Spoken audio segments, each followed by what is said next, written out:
Spotify is partnering with major record companies in an effort to develop what it's calling responsible AI products. The music streaming service will partner with Sony, Universal, and Warner Music Groups. The deal marks one of the first efforts by major music companies to address artists and songwriters' worries about artificial intelligence in the industry.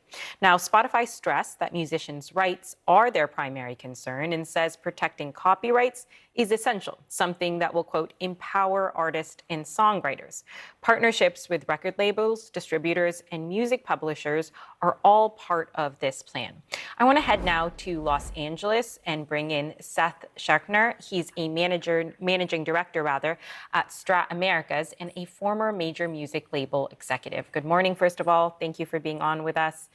Can you just start by Good to be helping here. me make sense of this headline? What is it exactly that Spotify is aiming to do with these companies? It says that it's trying to protect the rights of artists, but does this just mean I'm going to hear more AI content on these streaming platforms? What does this mean even? Well, you probably will eventually hear more AI music content. And I mean, I think the hope is that it's going to be done in a cooperative way with a lot of the different interests in the music industry, whether that's artists or labels.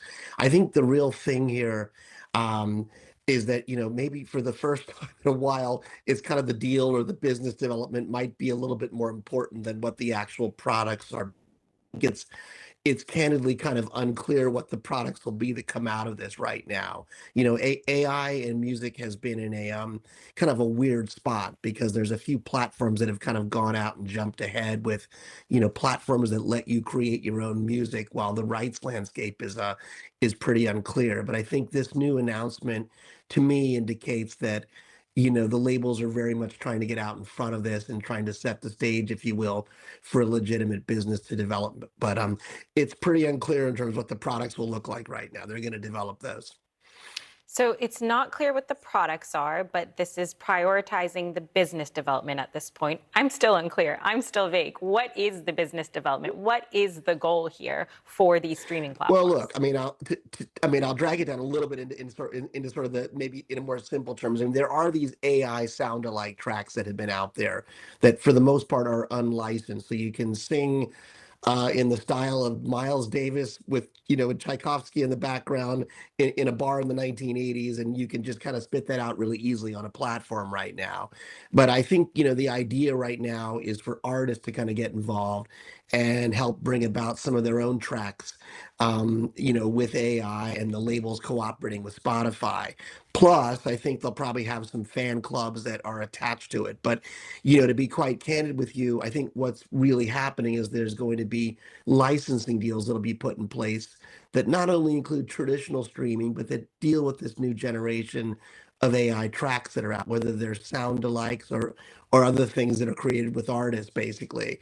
And it's important because it shows that I think the labels are, really, really trying to get out in front of this and trying to work with Spotify, that has been kind of a favored son that helped save the major labels a few years back.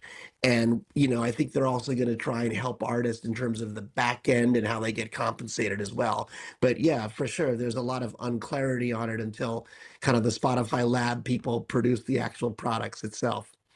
And it sounds for now like there's a lot of cooperation between Spotify, between the labels, between the artists. But talk to me about how artists actually view AI. We've seen actors and others in the entertainment industry so worried it would force them out of their jobs that they took to striking. So how does it work in the music industry?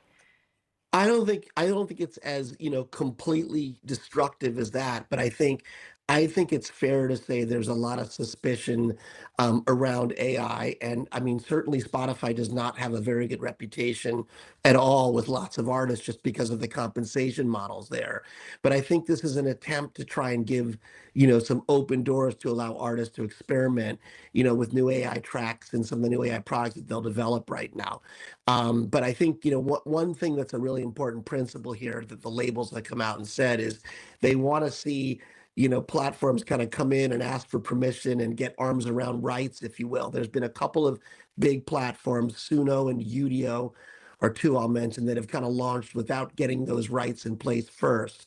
And I think the labels don't want to see that. I worked at Sony when Napster and LimeWire were out, And it was a very, very different story than what we're seeing here. So it's a much more positive, early stage, constructive set of talks that they're doing right now.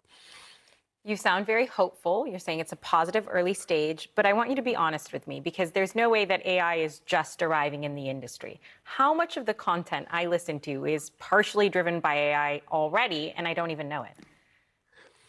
Well, so let me separate. It's a really great question. On the production side of the industry, top level, AI has been a quiet part of a lot of things. Production, separating sounds, sitting on Beatles records. You don't even hear some of it basically.